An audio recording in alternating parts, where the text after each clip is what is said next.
On this episode of MotoringBox, we're doing an oil and filter change on my BA Falcon XR6 Turbo.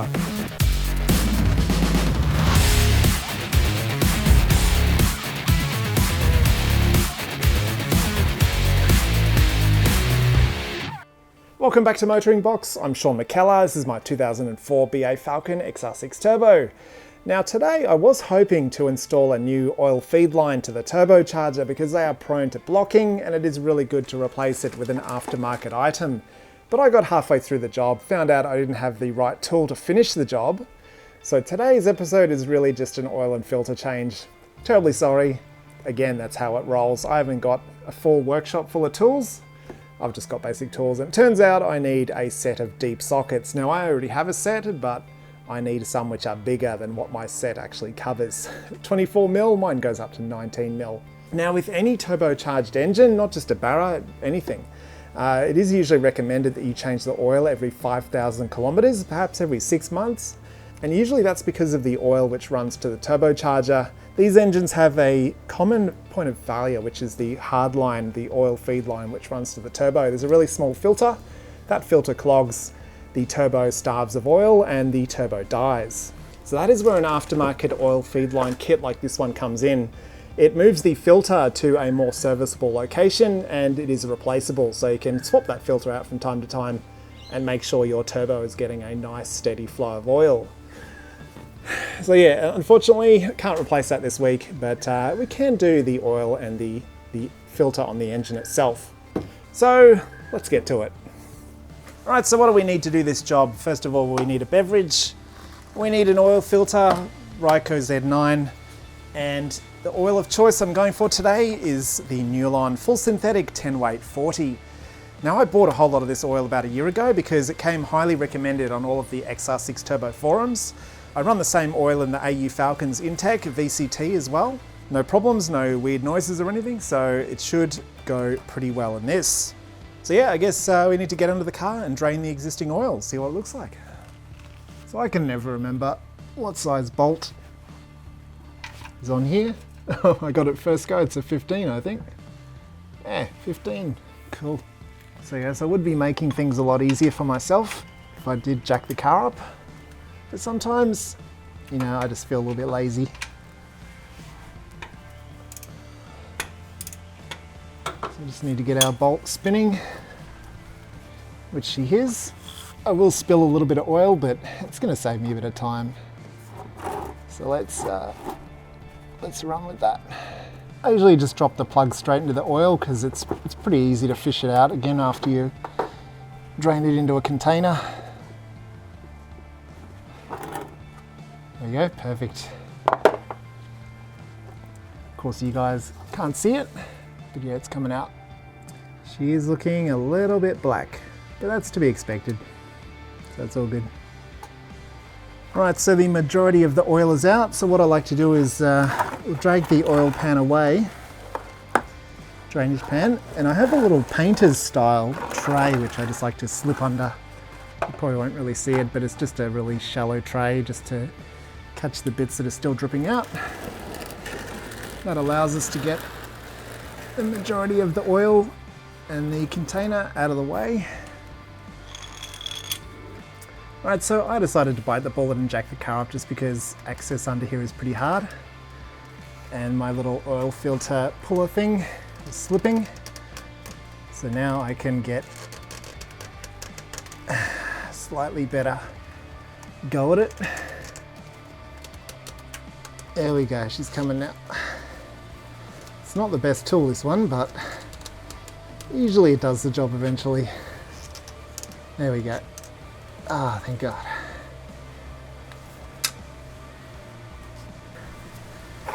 So I'll just let that drain for a bit. Get the majority of the oil out of it. It's always hard to tell with oil, like it seems to go black within the first 1,000 or a couple of thousand Ks. There's a little bit of oil down here on the bottom. I'll have to find out where it's all coming from. Don't know how long ago this engine was degreased from the bottom. I've done the top. It's got no major oil leaks, like it doesn't leave puddles of oil in the garage or anything, not even any drips. So not too worried about it at the moment. All right, let's try and get this off now. Can get a little bit messy. Luckily, I always wear gloves. I can throw these ones away and get a new pair. I've got a massive box of them, so not terribly concerned. I've got a bit of a glove fetish. I just like, oh, oh my God, that's heavy. All right, I've just oiled myself up a bit. That's all good, we'll clean it up. All right, so I've cleaned up my arm. We can get our new Z9 filter on. Plastic's already been peeled off, and I have lubed up the seal. Make sure that's going on square. There you go. So with your new filter, hand tight is basically all you need. You lube up the seal on it with a bit of new oil, just so it doesn't, you know, if there's too much friction, which I don't think so because there is some oil on the mounting ring there as well. You just want to hand tighten it. And I might actually write the date on here as well. It's a really good tip. Now that your oil filter is in place, we can refit the sump bolt. Now, some people say you should replace the sump bolt with a new one every single time you do an oil change. I usually don't bother. I've never had any issues so long as the surface on your sump is clean, and then you give the sump bolt itself a really good wipe and clean as well. Usually I have not had any problems at all. This one visually, it seems to be in really good condition as well. So I'm just going to run with it like I usually do. But feel free to make your own decision on that one. Everyone can do what they want. It's their car. It is obviously a pain in the ass if you don't replace it and then it starts dripping oil. So look, do it at your own risk. Do as I say and not as I do. Now, one tip I can give you guys is always keep any old coolant or oil bottles which you've used. Keep the empty ones because you can put your old oil into these containers, then take it down to, say, your local Supercheap or anywhere else that accepts used oil for recycling. But also, this gives you a really accurate reading of how much oil you're potentially needing to put into this engine. So the level is all the way up here, so that's suggesting that we're going to need about 6 litres. Now, of course, there is oil that would have been in your filter, which would have been a little bit more, but this gives you a starting point. So if we start with 6 litres, that's going to get us in the ballpark, and then we can just top it up from there till we get the right level. I'm going to leave the car jacked up for now, just because I'm going to put roughly a litre in first, then we'll check the sump plug for any leaks. So yeah, it's always a good bit of insurance. Look at this beautiful gold oil. I just love what fresh oil looks like, especially the full synthetic stuff. So that'll do for a start. I'll just wait for a second and then pop down under the car and have a look for any leaks. Fingers crossed. Don't let me down, used sump plug. I should have replaced you, but don't let me down. I believe in you, you can do it. It is a little bit dirty under here, but there is no fresh oil coming out of that plug. So I reckon we are good to go with the rest of the fill.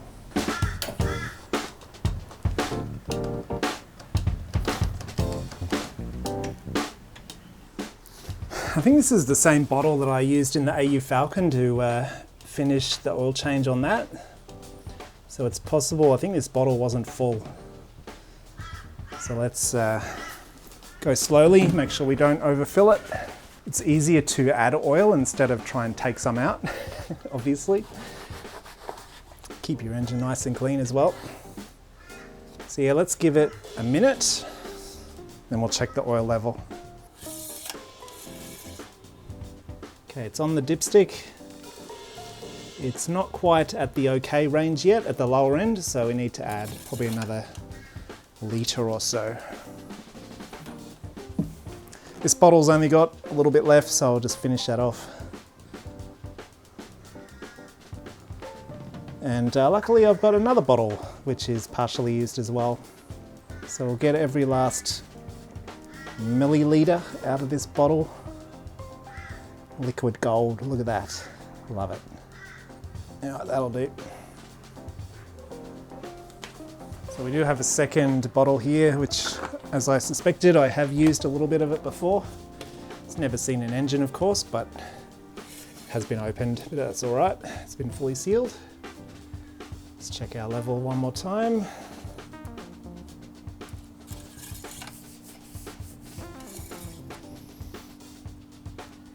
Okay, so we are approaching the full level. So I'll go very gently from here. I know there probably is still a little bit of oil still making its way down to the sump. I've always wondered, what sort of path does it take to get down there? Does it have to go across a couple of different surfaces on the way, or is it a fairly straight drop? I don't know.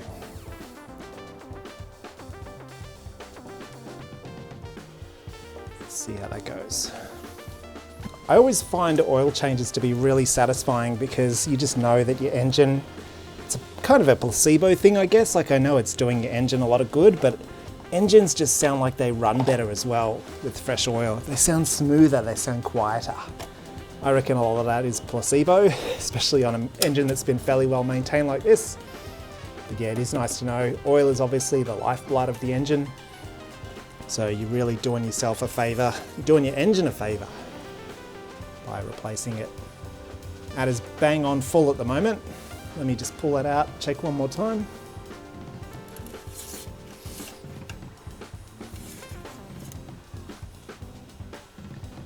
Perfect, bang on. Couldn't have got it closer even if I tried. Cool, so that's our oil change done. There is a certain amount of oil that will actually go into your oil filter and stay there. So when you run the engine for the first time, that filter is going to fill up with oil and it is going to naturally take away from the amount which is sitting in the sump. So we need to run the engine for not very long, probably just 10 or 20 seconds. We can then recheck the level and then top up if required. There are people who say you should pre-fill your oil filter first. I always find that to be a really messy job. And to me, honestly, if the engine's been running within the last half an hour, which this one has, it should have enough oil circulated around on all the parts to protect it for that split second it takes for the filter to fill up and then run as usual. So I never bother, but it's your car, it's up to you what you do. We can all make our own choices there, we're all adults. So I'll start this up for a second and we'll recheck.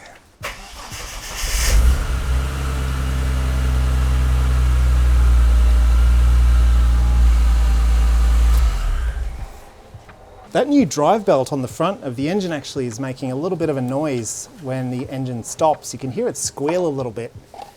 I assume that'll shut up with time. It is still aligned awesomely, so I don't see any problems with it.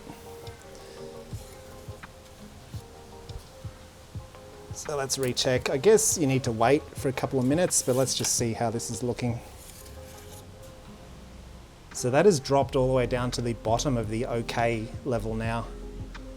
So let me give it a little bit longer and we'll recheck it.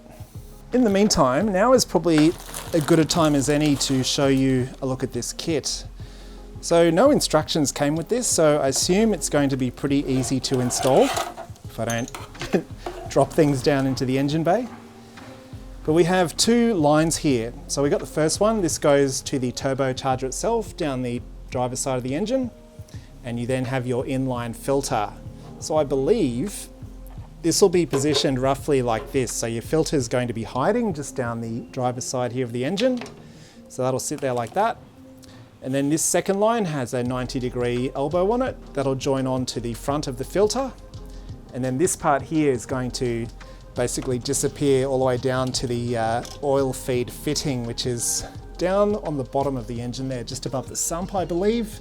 To get to that, I think the best way is to pull out your airbox and reach down under the intake manifold. So that's going to be the hardest part of this, I think. And to fit that, there are some additional fittings in the bag here as well. So it's one of those, I think they call it a banjo fitting. With two washers, so I believe that should be as simple as putting a washer on each side of that fitting. And yeah, I'll show you a closer look at that later when we install it. So a little bit hard to see at the moment. But yeah, hopefully that shouldn't be too difficult to fit. So we'll keep all that safe for now, and this should have been sitting long enough to check the level. So let's recheck that now. All right, so it's still down at the bottom of the OK zone. So we need to put another smidge of oil into this engine. Let's see if I can nail it like I did last time. Smidge, smidge, smidge, smidge, smidge. Smidge. All right, let's see. It's always good to check the oil again after you've gone for your first drive. But we'll get it as close as we can for now. We need a bit more of a smidge, as it turns out. Get it as close as you can, and you can always top it up a bit later if required. Yeah, look, that's showing us pretty much bang on. About a mil or two underneath the top line there, the full line. So that'll do ya. That's all you're getting. So that's it, guys. Fresh oil filter. The engine is running beautifully. By the time you see this video, you would have previously seen my drive video taking this car out for a spin, hearing that beautiful exhaust. I haven't heard it yet personally because I filmed this video before I filmed that one. But really looking forward to hearing how it sounded. I really hope you enjoyed it. Let me know your thoughts in the comments below. Oil and filter changes are really something you should keep up to date with your engine. Keep it with fresh oil, fresh filters, especially on a turbocharged engine like the Barra Turbo. They really do love to have fresh oil. They need more frequent changes than a naturally aspirated engine. It really will prolong the life of your engine. It's cheap insurance, cheap maintenance, so do it. It's a simple job. Anyone can do it, just need a jack, basic tools, you get the job done. So thank you very much for watching. If you enjoyed the video, throw me a like. Consider subscribing to the channel, joining the channel, or also supporting me on Patreon. I really appreciate all the support I can get. It means the world to me to have people supporting me and coming along for the journey. So thank you very much for watching. I'll see you next time.